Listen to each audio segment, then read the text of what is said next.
Hi everyone, welcome to Cadets Conquest. So today we will be taking a closer look at PIQ, that is Personal Information Questionnaire, which plays a very significant and an important role when it comes to your recommendation in the SSB. अगर आपके पास PIQ form नहीं है, if you don't have the PIQ form, the link to the PDF of the PIQ form is given in the description box below. Go ahead and download it. So this video consists of two sections. The very first section will be all about to know the know-hows of the PIQ and the things we should consider while filling a PIQ form. And the second section will be all about filling a PIQ form and see where the candidates go wrong usually. To skip to the section of video where we will be filling the PIQ form directly, you can go to the timing flashed on the screen right now. So now let's get started. जैसा कि हम लोग सब जानते हैं कि a well-written PIQ is a recommendation letter in disguise. So while filling a PIQ, we should keep every possible details that has been given in the PIQ form itself. And make sure it's unlike any other corporate job resume, so keep that in mind. The PIQ has been specifically designed for the induction of candidates into the armed forces by DIPR, which is Defense Institute of Psychological Research based in Delhi and comes under the wing of DRDO. तो चलिए हम बात करते हैं कि हमें किन चीज़ों का ख्याल रखना चाहिए जब भी हम PIQ फॉर्म फिल करते हैं. So the very first thing is that your handwriting should be good and legible. However, they don't judge you on the basis of handwriting, but after all, creating an impact is something which matters. So once your handwriting is good and your PIQ feels appealing, right?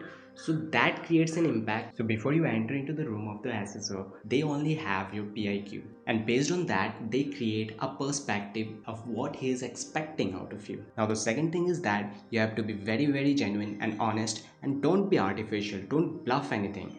Because he has been on the other side of the table since a very long time. You may think that you have convinced him and you might be digging your own pit. तो आपको बहुत ही genuine और honest रहना है. They are not looking for some extraordinary person. So whatever you have done, write it and mention it in your PIQ. Don't bluff anything.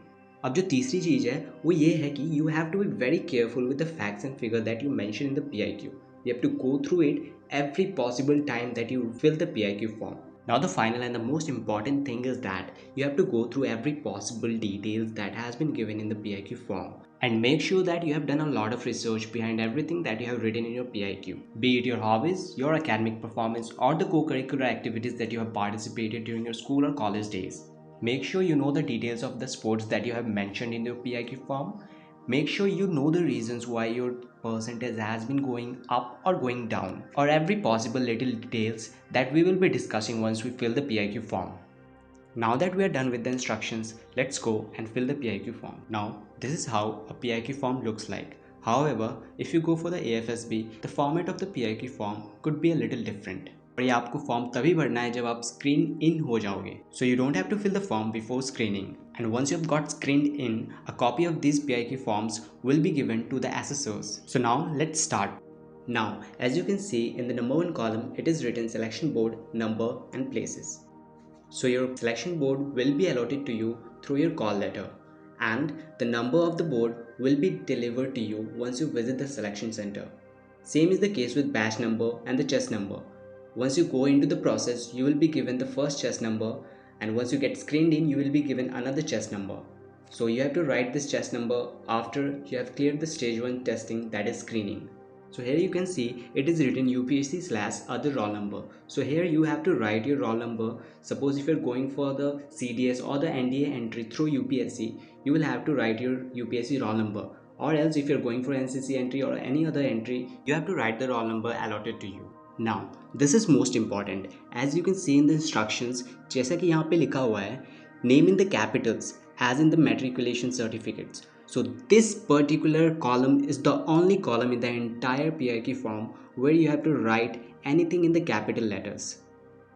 So make no mistake here. You have to write your name as it is given in your matriculation certificate. Now, बहुत सारे लोग इसे mistake कर देते हैं and they keep on writing the entire PIQ in the capital letter, which should not be done because it is clearly mentioned here that only the name should be in the capitals, not the entire PIQ form. Now, the number 3 is father's name. Not in the capital letters, but the very first letter of the name could be capital. Now, the number 4 talks about the places of residence. यहाँ पे बहुत लोग क्या करते हैं, they go on to write the entire address of their home.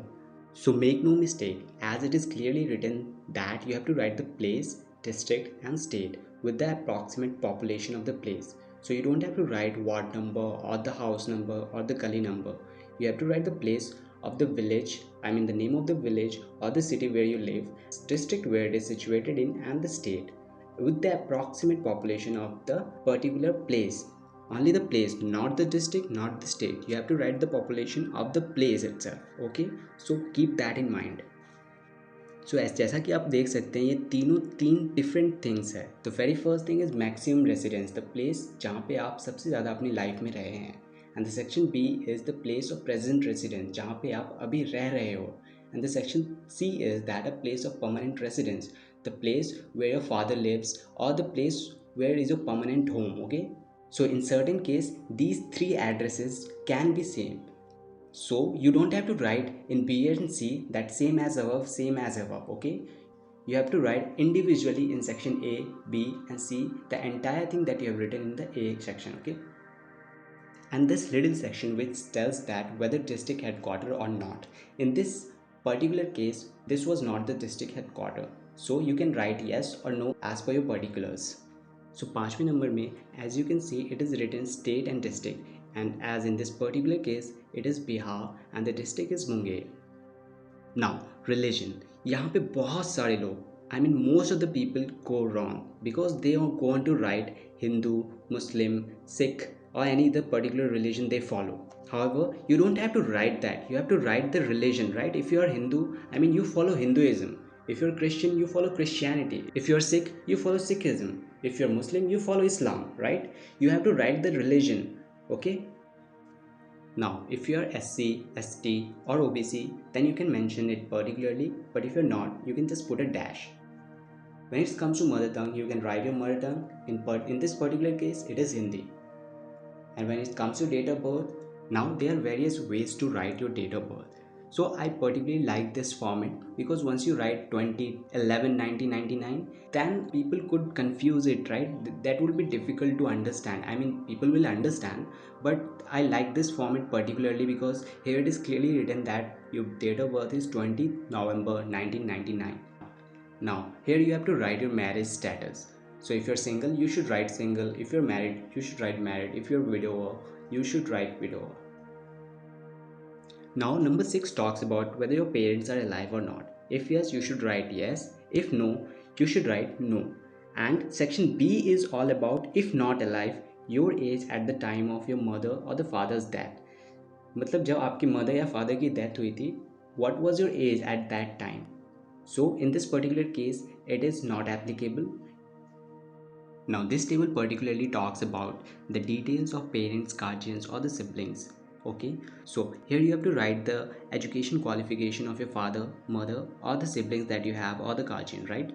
So in this particular case, the education qualification of father is graduate and the occupation is teacher. Here you have to write the income per month, right? You don't have to write the annual income, so you have to write the income per month.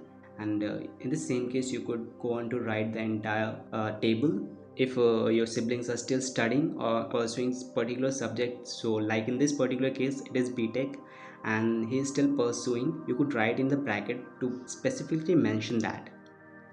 Now the 7 number column is all about your education particulars. You need to write the full name of the institution. Don't write the half name like SK Public School or something like that, along with the board or the university that the particular school or the college is associated with, the year that you have passed out from that particular school, now and thereafter division and the marks. Now if you have more than 60%, then that is considered as first division. Then there is medium of instruction where it can be English, Hindi or any other language. Now that this is broader or day scholar, whether you have stayed in a hostel or you used to go to the school on a daily basis. And this particular section which talks about the outstanding achievement, if any, here you can write if you have achieved some good marks or if you have topped in a particular subject. Like in this particular case, this particular candidate has scored 10 CGPA in English, so that should be kept in mind. If you have any of those, you can write it down. Same is the case with 10 plus 2 and the graduation and the post graduation. If you're doing that, mention it. Now moving forward, Now 8 number column, you have to write your age. You don't have to write your date of birth because you've already mentioned it. Most of the people here mistake it with writing their date of birth like 20th November 1999 as it is mentioned in this PIQ. So you have to write the age of yours, not the date of birth. Now when it comes to your height, you have to mention your height in the meters, not in the centimeter, not in the feet. Okay, यहाँ पे बहुत सारे लोग mistake करते हैं. Now moving forward, then it comes your weight. Now you have to mention your weight there. In number 9 column, it is written present occupation and present income if any. That is monthly income. Okay, so if you are doing certain job, you could mention that. Along with that, you also have to write the monthly income. Okay, now in the number 10, you could see it is all about NCC training. If you have done NCC, mark tick on yes. If you have not done, mark on no. And when it comes to your table, you can mention as per your particulars. Like in this case, it is 3 years and 2 years, total of 5 years of training, and the wing was army, and the division is senior division and the junior division, and the certificates obtained is A, B and C. Okay, now in the 11th section, you can see it's a table of all about participation in games and sports during your school or the college days, or if any games you are pursuing as of now. आप यहाँ पे उन game का नाम लिख सकते हैं or the period of duration that you have participated, like what was the year, then what you have represented, whether you have represented school, college. So in this particular case, it was inter-house competition and the annual competition that the candidate took part in. And if you have any outstanding achievement, you can mention that. Now section B is all about hobbies and interest. It is most important and most interesting because whatever you have mentioned in this particular, the hobbies, you could be expecting or inviting certain questions with regard to the particular hobbies that you have. So ऐसे में interviewer आपसे उस particular hobbies के बारे में कुछ भी पूछ सकते हैं. So you should be clear of the background and the foreground of that particular hobby or the interest that you have been taking interest in. Okay, same is the case with the sports that you have participated and also the NCC that you have mentioned. Suppose if you have done NCC, you could be asked to organize a camp. Okay, so that will check your mental aptitude and the organizing ability that you have. Same is the case with any of the sports that you would have taken part in. आपसे ये पूछा जा सकता है interview में कि हाँ games के बारे में बताओ, give the particulars about the dimension of the particular court or the any other thing. You may be asked to organize a particular games in the interview. Okay, you may be asked as to how will you organize a game which you have taken part in. So be ready to answer any of the question with regard to the sports that you have mentioned. Now section C is all about participation in extracurricular activities. So this is where you have to mention the things that you have done during your school or the college's days, like penmanship, drawing, debating, skit, recitation, allocation, model United Nation, any of the particulars that you would have probably done during your school and the college's days. Along with that, the duration of the participation, like in which session or the year that you have taken part, and if you have any outstanding achievements in those particular activity. Thereafter, in these sections, they ask you about the position of responsibility or the offices held in NCC, scouting, sports team, extracurricular group or any other field. So if you have been at a position of responsibility in any of the particular games and the sports that you have played or the curricular activities that you have done or in the NCC, you could mention that. Like in this particular case, this candidate was a house prefect. Now moving forward, in 12th section, it talks about the nature of commission. So it could be permanent commission or the short service commission. So as per your entry, you should write PC or SSC, which is a permanent commission or short service commission. And thereafter, choice of service, it could be Army, Navy or the Air Force. You could mention any of those three. Now if you are a fresher, you don't have to write anything in the 13th column, which talks about number of chances availed for the commission in all three services. If you have been to SSB earlier, you have to mention how many times you have been there. And in 14th section, it's all about giving the details of the SSBs that you have already been to. It could be AFSB, it could be Naval Selection Board, it could be Service Selection Board. Any of the three SSBs that you have already been to, you should mention here, like serial number, mention 1, 2 and 3, type of entry, which entry did you went through, whether it's FCAT, CDS, NDA, any of the particular thing, whether it's TES, thereafter SSB number in the place, date, and along with that just number and the batch number. So here we come to the end of filling the PIQ form. We hope this video helped you in understanding the basics of PIQ. If you like this video, do consider sharing some thoughts in the comment section below. And also, if you have any queries, we are there to help you out. We will see you really soon and take very good care of yourself.